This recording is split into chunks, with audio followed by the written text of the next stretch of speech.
Hi everyone.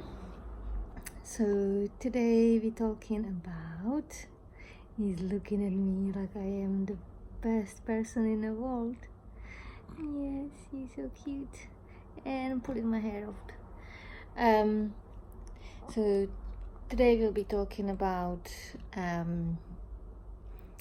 my test results. Like I've had some issues in my pregnancy, so this is kind of like check in on how it's been and where I'm at now.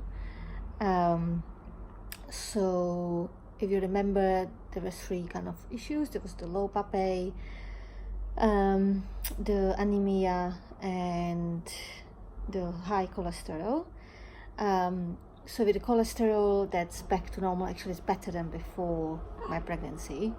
And I've done some research, although they haven't really researched this phenomenon properly. Doctors have, and researchers that research other things have observed that in pregnancy the cholesterol can go quite significantly up, and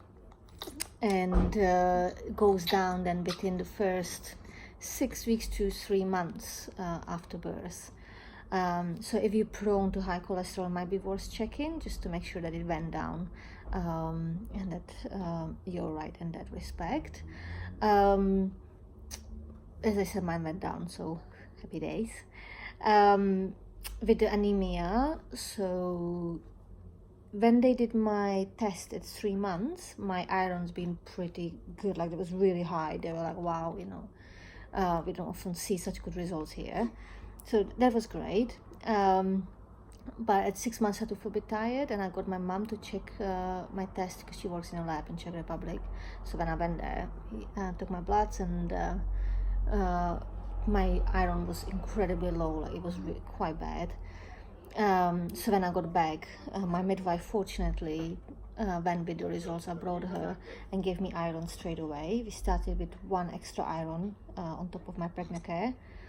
But we did another blood test, and it was still really low after a couple of weeks of taking iron, so we topped it up to 2 tablets a day.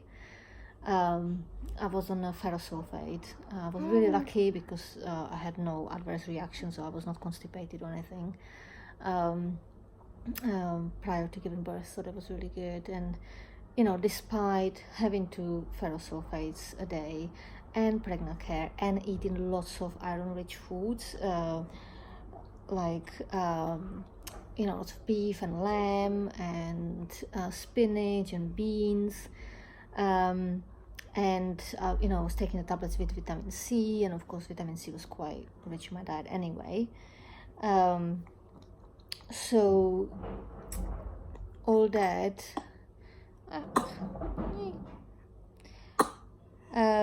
and I still was anemic, and actually when they took the blood during my labor, I was still below the recommended level. So I was recommended to take more iron after birth as well. So I took just 1 tablet. I think for 2 weeks I took 2 tablets, but I got actually constipated then. So I reduced it to 1 tablet and took it for 3 months, plus my breastfeeding pregnant care, which I still take. And so when then my tests were done after 3 months, my bloods were, my iron was back to normal, and at a really good level. So I'm really happy with that. With the low PAPP-A, obviously, that's only hormone that's only during the pregnancy. I only tested once, but as you remember, I was advised to take aspirin, and I'm really glad I didn't, because my baby obviously was perfectly fine. He was really healthy. He, good size. His progress throughout the pregnancy was perfect. Obviously, we kept an eye on it through the ultrasound, through the scan, so that was really good. He's making faces at me here. You're supposed to eat and look at me. And yeah, so if I took the aspirin every day for 6 months, the risk of only having a heart defect, or me in the future being at higher risk of heart attack or stroke. Not mentioning that obviously it's a blood thinner, so if there was any issues during my labor, as there were, I had a cesarean, it would be much harder to stop bleeding. And